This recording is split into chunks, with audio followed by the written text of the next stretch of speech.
Hello, Sweet Tooth here. I hope your day is going well. Gonna play some more Katawa Shoujo. I'm probably saying that incorrect, but that's okay. Anyways, let's pick up where we left off. I'm still in Act 1, still getting introduced into everything. Apart from what I remember of this game, the introductions takes a really long time. But everything else is really good once you get into it. All the choices you make are actually pretty adult themed and stuff. All right, so all through the class, the question remains on my mind. So I decided to ask Shaizun about it when we split into groups. After all, she did say if I had anything I wanted to know, I should ask her. She crosses her arms and shifts her gaze slowly to Misha, who looks more preoccupied with trying to grind the eraser of her pencil down so that the top is perfect and evenly flat. And she laughed. Sorry, Shishan. Is there something you wanted from me? Oh, I see. That's a good question, Hichan. My first thought is that means she doesn't know, which is worrying. Maybe I'm being too negative. Well, anyway, Misha, please don't prove me right. Oh, that's right. Everyone is encouraged to join the club. A lot of people do so because there isn't really anything else to do.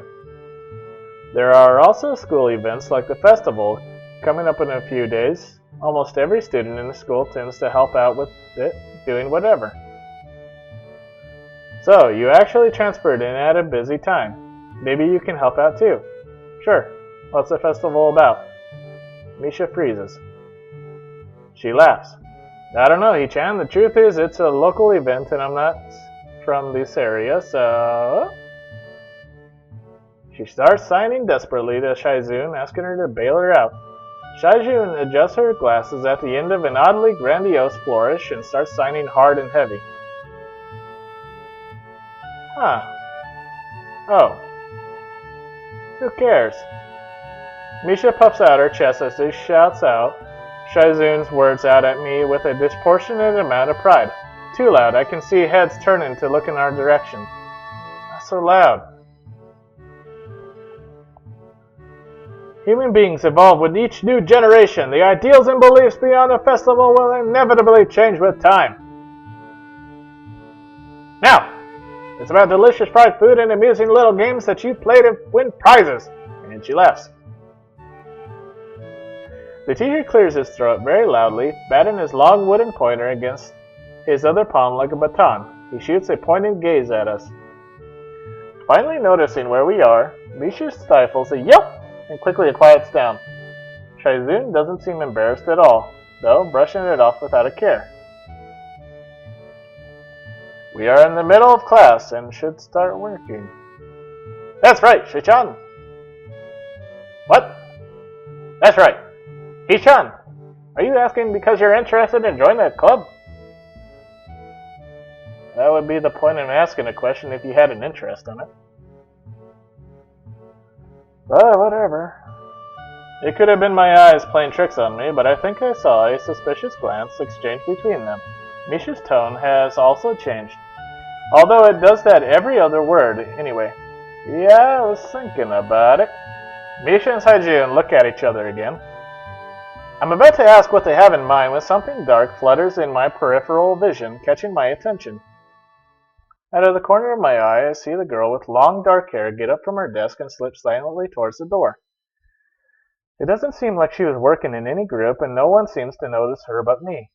I glance at the teacher, who is also looking at the dark-haired girl go. Why doesn't he say anything? Ichan, is something wrong? Do I look as uneasy as I feel? Or was Misha just looking at me after the girl who left? No, nothing. Okay, well, like we were asking, you don't have any plans for lunch today, do you? I thought I would go to the library and pick up some books. Not really. Do you want to have lunch together then? Sure. Yay, and she laughed. Okay, Hee-chan, perfect. The rest of class passes uneventfully. The girl with the long hair never came back. Before I have the time to put any more thought into where she could have gone, the teacher informs us that it's time to stop working. Shaizun looks more than a little annoyed that we only just barely managed to finish all our work on time. I'm just glad we finished it at all. It's not a contest or anything. Yes, it is, Hee-chan. Impossible. Really? Really? I noticed this before, but it's kind of funny how Misha is always moving her hands and signing not only everything she says, but what anyone else is saying at any given time. Obviously, it must be so Shaizun can understand it. Her eyes dart back and forth between Misha's hands and me. I don't know who I'm supposed to be looking at. I'm talking to Misha, but that might be wrong. Maybe I should face Shaizun. I'm used to looking in the direction of the person whose voice I'm hearing, but really, Shaizun can't hear me, but it would be disrespectful to talk to her only through Misha. Then again, isn't it what she's doing? No, she's at least looking at me. This is all very confusing, and it will take some time to get used to. It's not a contest, because contests are competitions over a prize. If there's no prize on the line, it's not really a contest. Shaizun's eyes flash dangerously with a competitive glare. She stares at me as if surprised that I'm challenging her. I think maybe this is a contest to her. And I've never noticed before how dark and blue her eyes are. It's truly an alluring gaze. Are you sure, Hee-chan? Very sure. And she laughed. You're wrong, Hee-chan, because I don't want to be the slowest one in the class. Therefore, what's on the line is my confidence in my abilities, and the prize is the satisfaction of proving them. She laughed. Shaizun pushes her glasses up the bridge of her nose in a very matter-of-fact way. I'd argue more, but the bell rings and she quickly gets up and picks up her bag, looking at me expectingly. I had almost forgotten that I was supposed to have lunch with them. Where do you want to eat? Cafeteria? That's so plain. Okay, let's go. Plain? Well, I guess. At my old school, I liked to eat outside near the back of the building. It was a good spot. But I didn't find it until the end of my freshman year. I wonder if there's a similar place to eat here. Misha seems to imply as much.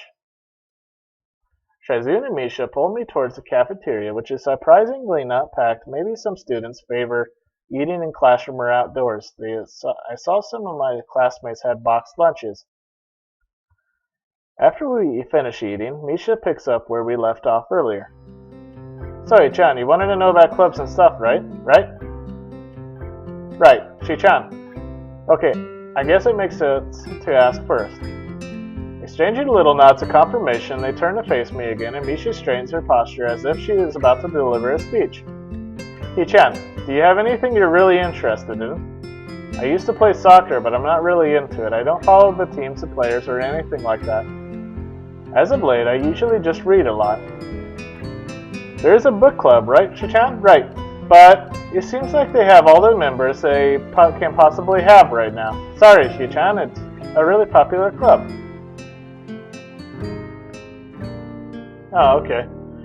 But more to the point, Hee-chan, does this mean that you don't have anything already in mind? Not really. Good, great. That's great, Hee-chan, really great. She laughed and she laughed. Why is it so great? No reason. Well, Hee-chan, other than clubs and the upcoming festival, there's one other thing. Student council. I see, I didn't know that the school had a student council. That was a very melodramatic setup, though, just to tell me that. I'm pretty sure the two of them know this, because Shaizun looks a little embarrassed about it and Misha is laughing. Shaizun quickly retakes control of the discussion in a matter of speaking. After all, it's still Misha who has to voice whatever she says. Right. Hee-chan, maybe you should join the student council. They could use more people. Yes, definitely. You should definitely join. Why? Well, for one, we could hang out every day, Hee-chan. Shi-chan and I are both in the student council. Actually, Shi-chan is the president. I'm starting to get the suspicion that Shaijun and Misha might not exactly be the most unbiased people to talk about this with. As if reading my mind, Shaijun quickly adjusts her glasses and signs something to Misha. And she laughs. Of course, we're not trying to get you to join just because we would obviously benefit from you joining the student council and therefore have an incentive to try to get you to. So you're admitting that... And she laughed. No! We admit nothing! I mean, Hichan, of course it would be nice if you joined, and we'd appreciate it. But even without all of that, joining the student council shows a healthy interest in the workings of one school. Yep, it's true, Hichan. Besides, don't you want to spend time with us after school, Hichan?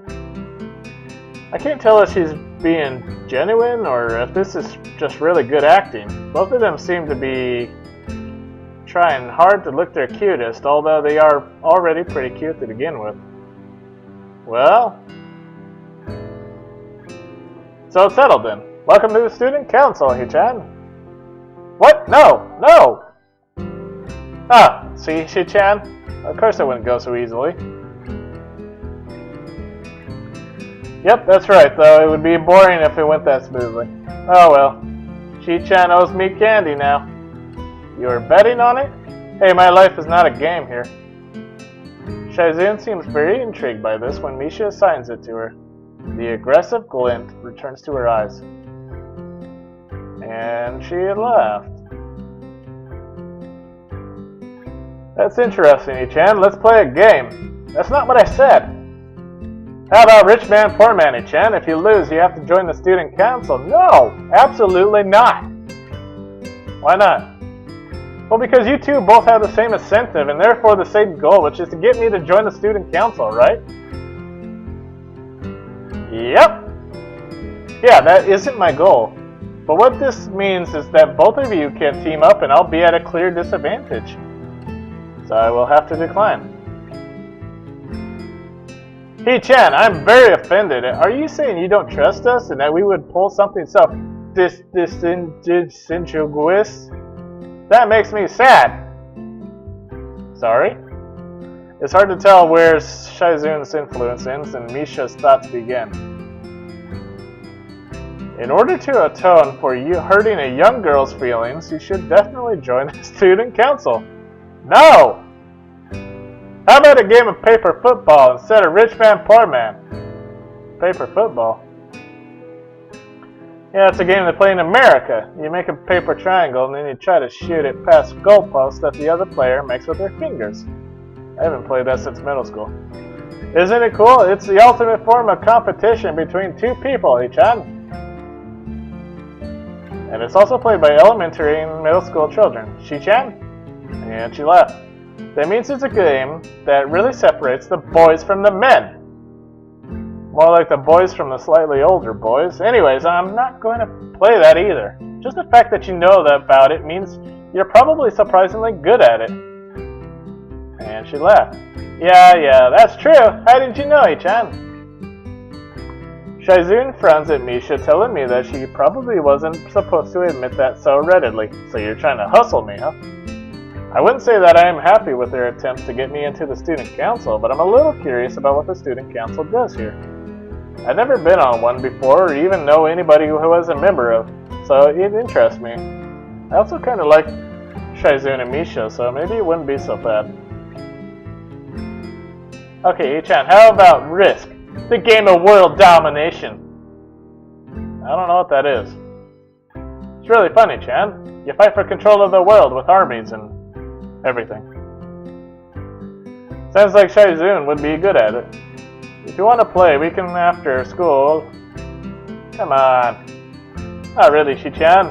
We can play just for fun, Shi-chan.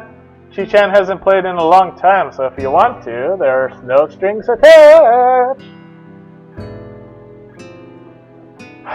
Well, okay. Okay, perfect. We'll see you after school in the student council room then. Shi-chan! Wait, why there? Because that's where we keep the game. And she left.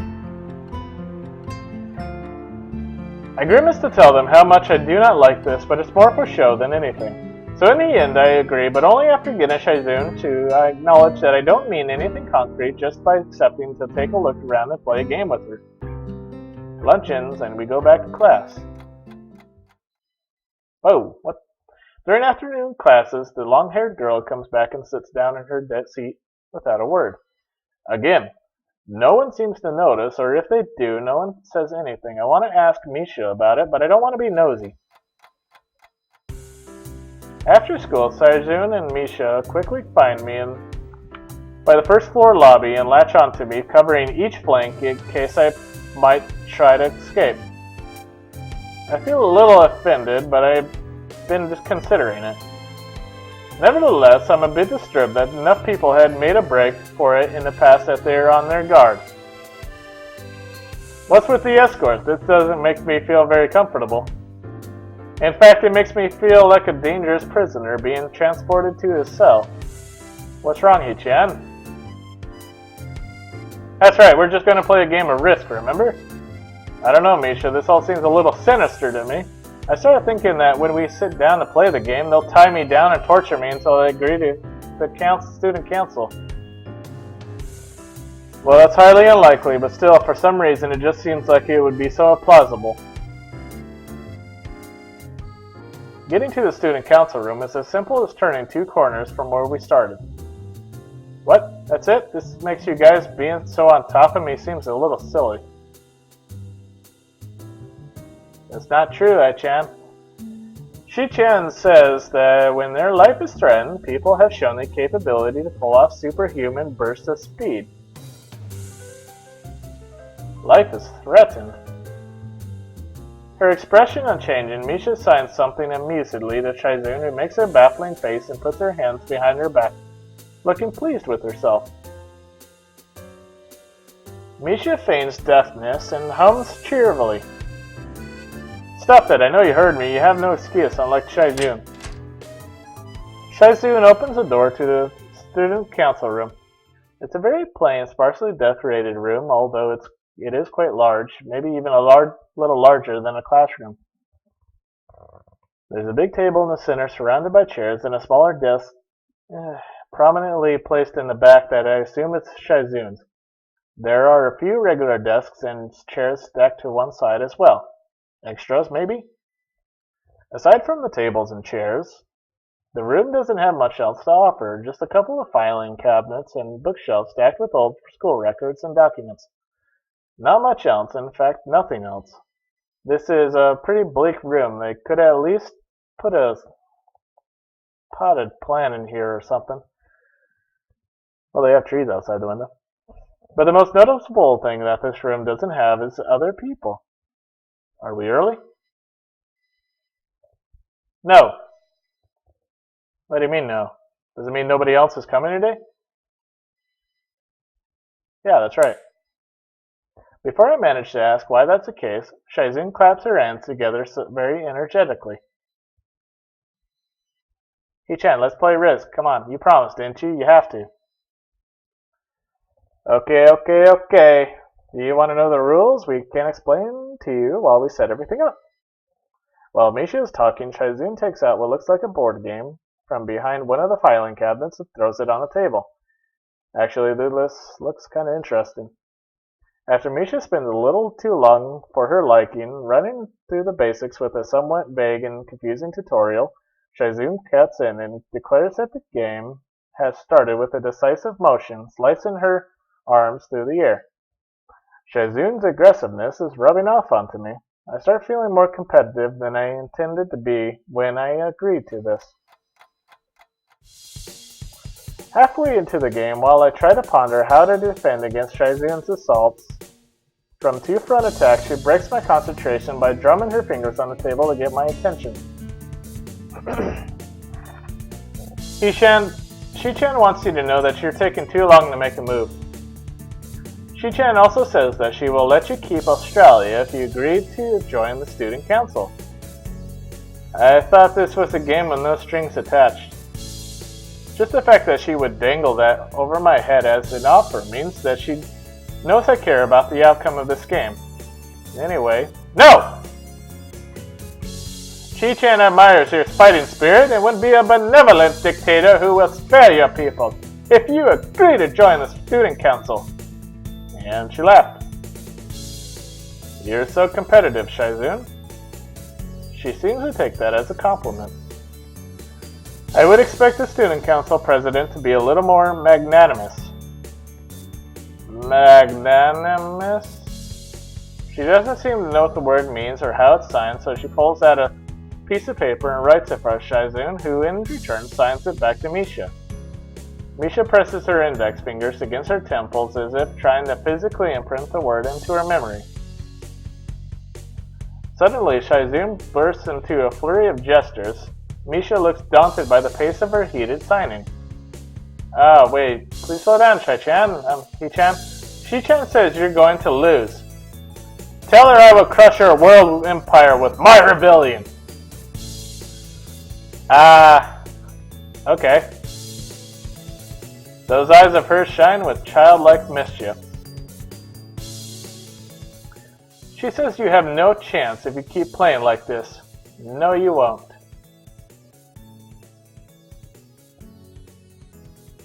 Alright.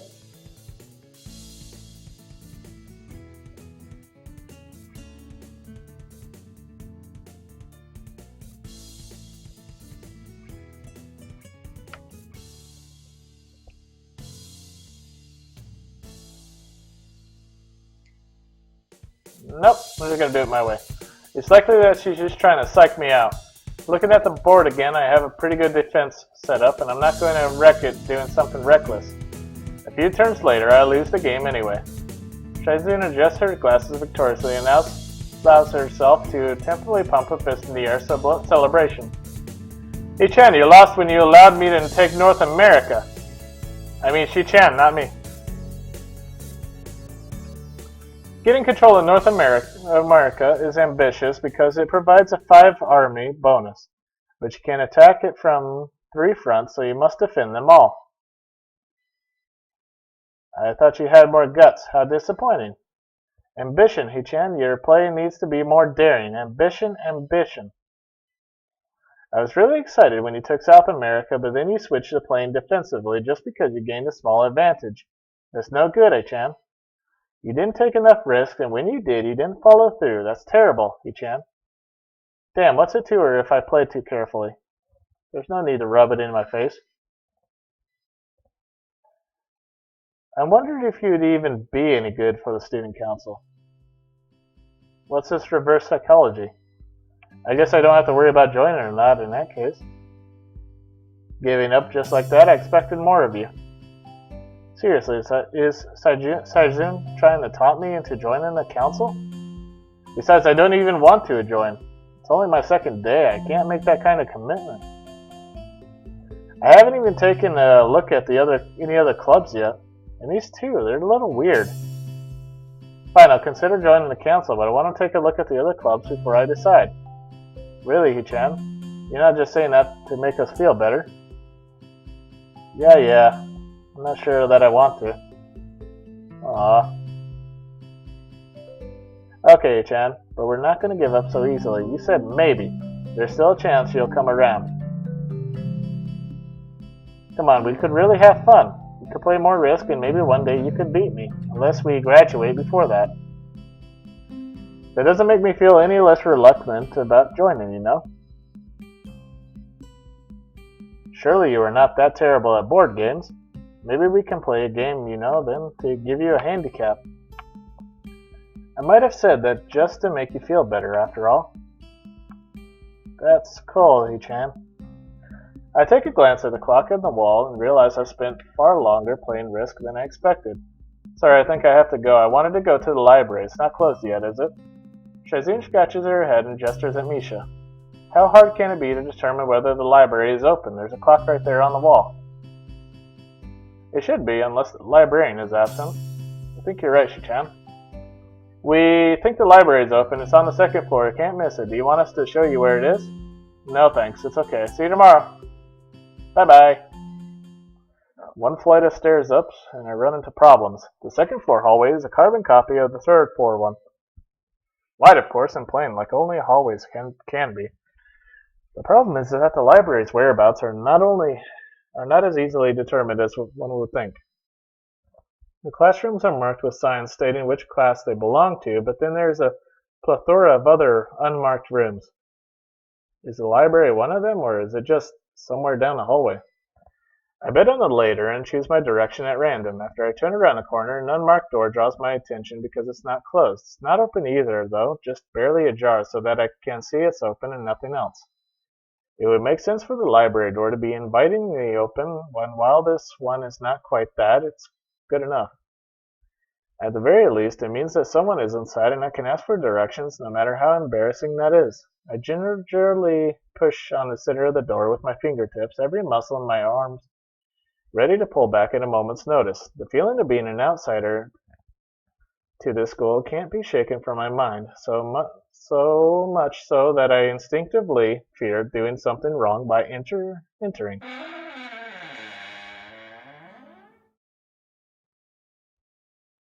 The door slowly creaks as if groaning from a deep sleep, though is much easier to open than I anticipated. Leaning over and poking my head ever further inside to gain sight of the room as fast as possible, the meek hello on my wet lips is quickly snatched away.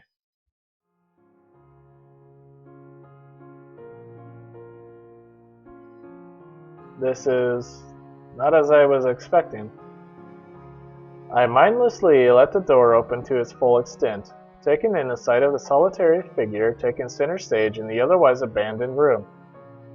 The situation steals my voice, leaving me standing there at the doorway staring at the beautiful girl. Evidently, having taken her time to assess the situation, the girl gently puts down her teacup and opens her eyes, but doesn't look at me. Hello there, may I help you? Staring directly in front of herself, the movements of her lips seems to break the silence rather than the words. However, it's a soft, measured voice that reminds me she's a being separate from the room itself.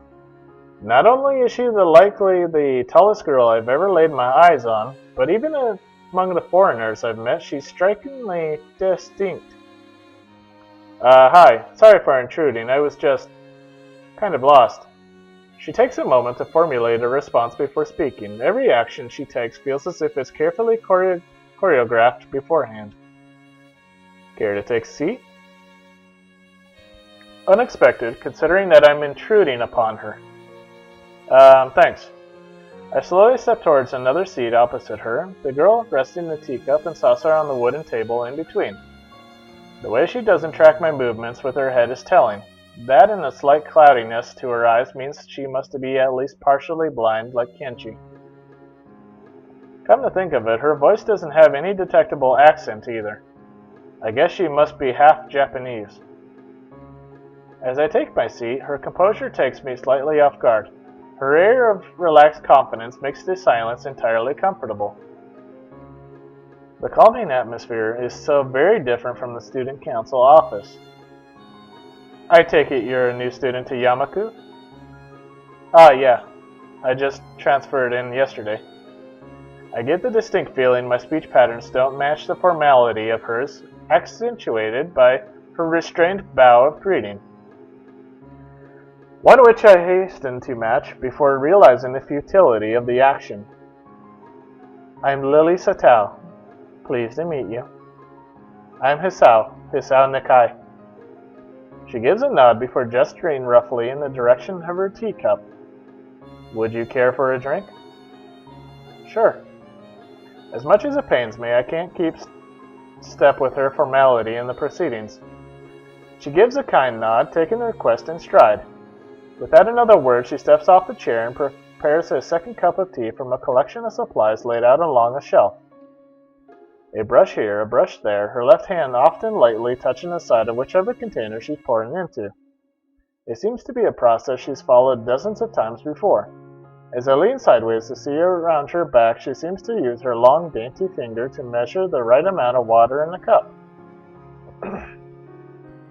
It's one thing to see the different disabilities the students in my class have, but it's quite another to see how everyone seems to adapt.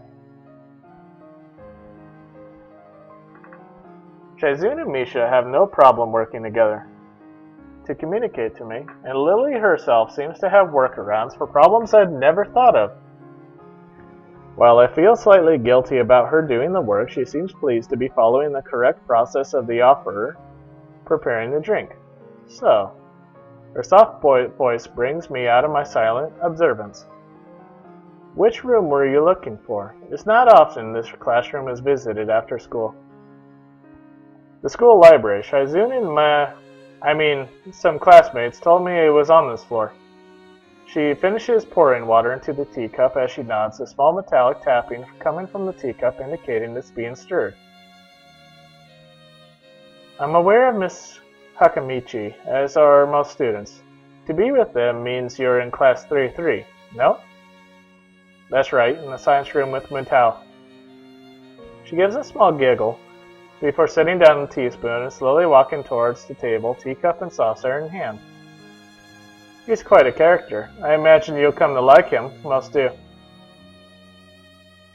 As she sets down the tea, I gently take it and to have a sip. I'm really more of a coffee person, but this seems like a rather bad moment to bring it up. Nonetheless, the smell's quite nice. I hardly think it'd be hard to choke down. Thanks, Tatao. It tastes really nice. She smiles and quickly waves her hand in front of her face. Lily, please. There is no need to be too formal. She says this in spite of her exceedingly well-bred speech. Oh well. I guess I should try and ask her about herself, as it really does seem as if she's catering to me.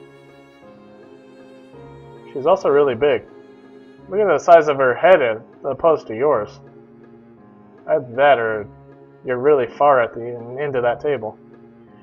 So, which class are you from? I imagine it's one of the third-year classes?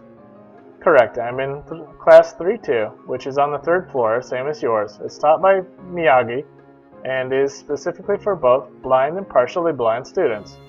I see. Sorry. I feel like slapping myself for the faux pas, looking at her face, though she doesn't seem in the least bit put off by it. My, there's no need to change your speech on my account. Ah, sure. Sorry, I guess I'm really showing my newness here. An environment like this would be a big change, so I can't fault you for it. While the same can't be said for everyone, many have come to terms with their conditions. A category which would include her, it seems. All too ready to jump ship from this particular topic, I seg into another one. Do you come here to drink tea often? It's a really nice place. Thinking on it, this might be her version of the place behind my school that I like to have lunch at. I come here fairly often during lunchtimes. My duties as class representative don't leave enough time for an official club, so a friend and I use this room for having tea. Class representative, huh? Compared to Shaizun, her mannerisms seem to be almost completely opposite. While Shaizun's blunt and fiercely driven, Lily seems relaxed and calm, almost aloof. Come to think of it, she might be useful for a less biased view of the school's clubs. What kind of clubs are there to join? The more popular ones are the track and field club, which uses a field near the school during lunchtimes, the baseball club, and the book club in a room near the library. There are also numerous small ones, though, such as the art and music clubs. At a time when I'm just wanting to get up on my feet, rushing into a club right away seems slightly unappealing. I wonder if this school shares the same rule as my old one. Is it compulsory to join the club? It isn't, though it is encouraged. Ah, good, that's a relief. I've really let down my guard around this girl to let such a thing slip out. The fact seems to slightly amuse her. Not wanting my tea to get cold, I finally start drinking it as Lily does the same. As I look over to the window over her shoulder, I notice the light coming into the room has this distinctly orange tint. Even here, time doesn't stand still. The time's gone quickly. Sorry. Right, she's blind. Of course, she can't see the sun setting. It just looks like the sun's starting to set. It seems to come as a surprise for her. I guess she must have lost track of the time. Sorry, Sal, I didn't mean to keep you from the library for so long. I quickly moved to allay her concern. No, it's okay. The library's still open, isn't it? She pauses and takes a moment to think on it. It's probably something I should have asked Saizun when I had the chance, but Lily seems likely to know it in any case. True, it's open until 6:30 during weekdays. A quick glance at my watch confirms I have well enough time to get there. I might get going in that case. It's been nice to talking with you, Lily. She smiles and gives a deep nod, her hands still neatly folded on the table in front of her. It was my pleasure. Oh, come to think of it, shall I show you to where the library is? I couldn't possibly ask for more help. I should be able to find it, alright? Well, unless my navigational skills fail me, which I seem to have a habit of doing. It's alright, well, you got a little piece of hair sticking out, like right here. So maybe that's your navigational system going wrong. Anyway, it's alright. I was going to be talking to the librarian there in any case. I could introduce you. This is getting better. It's pretty hard to deny her offer. If you're sure, then that'd be great. Thanks. As she stands up to follow me, she takes hold of a straight, retractable cane that had been slipped into the handle of her bag on the floor. Compared to the cane the boy in my class had, Lily's looks much thinner and longer. His must be for support, whereas Lily's is for navigation. Together we leave the peaceful room and enter the empty hallway on the way to the library. Side by side, my pace carefully slowed to match hers. We both slowly walk through the hallway. It doesn't take long for us to arrive at the door to the warm-looking room, apparently situated in the center of the floor rather than either wing. Ladies first. She gives an appreciative smile at the jester, taking the lead as we file in. To the left is a wooden library counter, with the library proper being on the right. It easily dwarfs my old school's library, with the distinct smell of old books giving the place an almost old-world air. There don't seem to be a lot of students here. Considering the time, it isn't a big surprise. Everyone's probably either in the school grounds or the dorm. Yuko, are you here? She says it into the thin air, since the librarian doesn't seem to be present, and of course Lily can't see this. What's unexpected is that it draws a reaction. Something from under the counter thuds against it, followed by a quiet wail. Ah! The origin, apparently the librarian, quickly crawls out and bounces up to an extremely rigid attention. Hi Lily, how can I help you? Her voice is strange in a failing attempt to sound casual, and she's rubbing the back of her head. Good afternoon. What happened just now? I heard a strange sound. It's nothing. I just hit my head. See, I dropped an eraser under my desk, and while I was looking for it, a pencil dropped, and when I was looking for both of them, you came and surprised me. Are you alright? I'm sorry, I couldn't know. It's okay, and sorry for making you worry. This is nothing. I've had worse happen to me. She's quick to reverse Lily's apologies, almost frantically trying to push aside the possibility that she could be in any way inconvenienced by bashing her head on the counter. Yes, worse things have happened. The girl fidgets with her fingers as Lily doesn't seem to drop her concerned expression, and then she shuffles some papers around the counter for no reason. A little shorter than Lily, replete with grasses, freckles, and a very troubled look, she seems to fit a library perfectly. Oh, Lily, did you get my message? Message? Oh, the 2 imported books that arrived? Right, they finally came. I can't believe it took so long, but I missed her celebrations, partially for managing to change the topic. I'm sure she notices me from the corner of her eye, freezes on the spot when she does. Oh no, I'm sorry for not noticing you before. Did you need to check out a book or return one? I'm sorry. The way she can so quickly shift between moods is a little unsettling. He's with me. Yuko, this is Hisao, a new student. Hisao, this is Yuko, the school librarian. Pleased to meet you. Hisao, right, Hisao. Pleased to meet you too, Hisao. For a second, she visibly attempts to engrave the name on her mind so she won't forget. Yuko often arranges to import foreign books in Braille for me.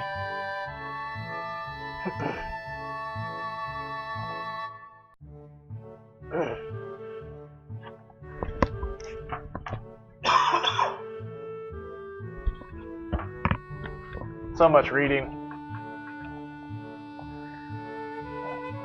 Yeah, so much reading. Would you like to tell Hasao a little something about the library? Lily's innocent suggestion is met with an expression of abject terror. Please, Lily, I can't. I don't know what you could be interested in. This is too much responsibility. How it's any responsibility at all, I don't get, but her objection is so sincere I don't doubt for a second that she would rather disembowel herself on the subject than tell me where the light novels are. But... So there are a lot of books in Braille here.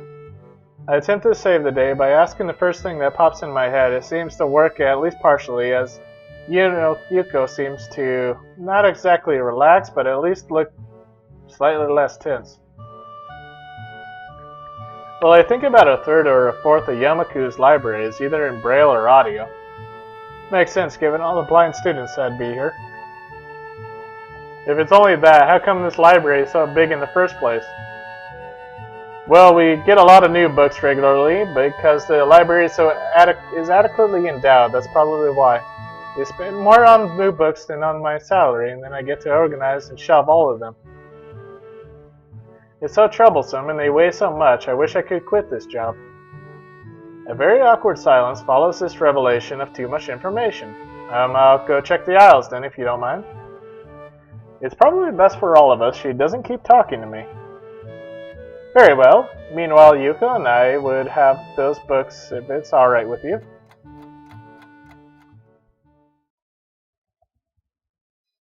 Oh boy. So much reading. Alright. Also realize that Act 1 is really long. The first impression was right. The library is surprisingly big. Ambling down the narrow aisles, I studied the spines of the books in random order, occasionally sliding one out to read the blurb, taking it with me if it looks good. In a few moments I have a respectable stack of books in my arms. I guess I'll never be stuck for choices in here. The normality of the library sinks in. Sure, there are large print and Braille books scattered throughout, but it is what it is, a library. It's as if the calm mood from the room I had tea with Lily and snuck with us in here, unless it was here to begin with. Something about that puts me at ease, just like before. Didn't really need a comma in that sentence. I reach the end of the aisle and find a collection of desks set up for study or personal reading. Going a little further, though, I discover a nice quiet corner at the back. While the rest of the library has the odd students sitting at a desk either reading or stealthily sleeping, the back is pretty much deserted. As I glance around, I see someone who I recognize sitting on one of several bean bags. It's the dark-haired girl from my class, the one who snuck out of the classroom earlier. She's reading a book, keeping it close to her face, which makes her look like she's really into it.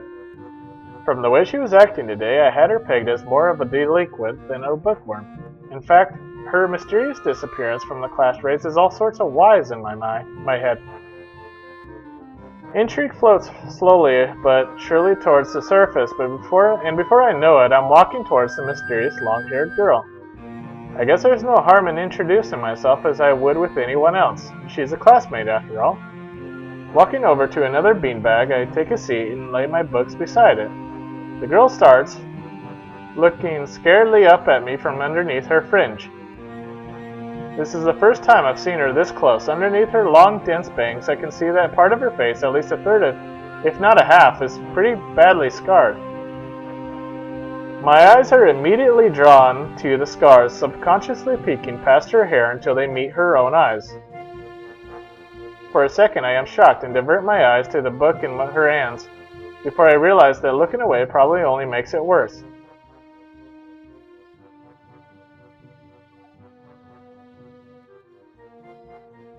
Oh boy.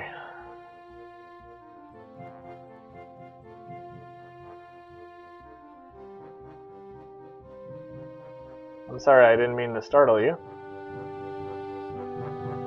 It's okay. The girl certainly doesn't look like it's okay, but I let it slide. So, do you mind if I sit here? She seems to be very uncertain whether it's okay or not for me to sit, but finally she nods just a little. Okay. I take the seat next to her and she hides herself behind her book. Life of Pi. Never heard of it. So, sorry again for startling you. I'm Hisao. She looks up from her book, stalling a little before replying. I know. We are in the same class. Her speech is stilted and so quiet that it is barely audible even in a still library. Somehow I think that my delinquent impression of her was wrong. Hanako. I'm Hanako. I resist the urge to say that's a nice name, just to have something to say, but really it's the only thing that I can think of. I feel like an idiot. Everyone here must be used to being different to each other, and I'm here I am being all bothered and fussed about that kind of thing. Don't let me interrupt your reading. I'll just check these books if you don't mind. She nods a little and sighs a little sigh of relief. So I tried to read the covers and the introductions of the books I picked up, and she buries her face in her book. Uncomfortable silence consumes us. My eyes still wander to her direction, and I sneak peeks at her flowing hair and the scars it's hiding. After a while, I realize that she's doing the same and only pretending to be immersed in Life of Pi. Her gaze is not inquisitive at all, though it darts around like a scared rabbit. When our gazes finally meet, the chain reaction is unstoppable. She stands up forcibly from the beanbag and takes a deep breath. I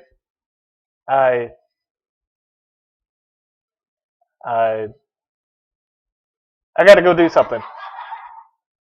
Without warning, Hanako takes off and runs towards the counter. Her hair-like takeoff catches me so off guard that I don't manage to go after her until she has a good head start.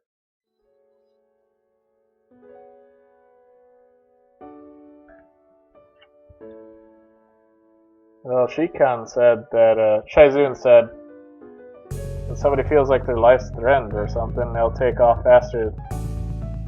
They'll get such an adrenaline rush.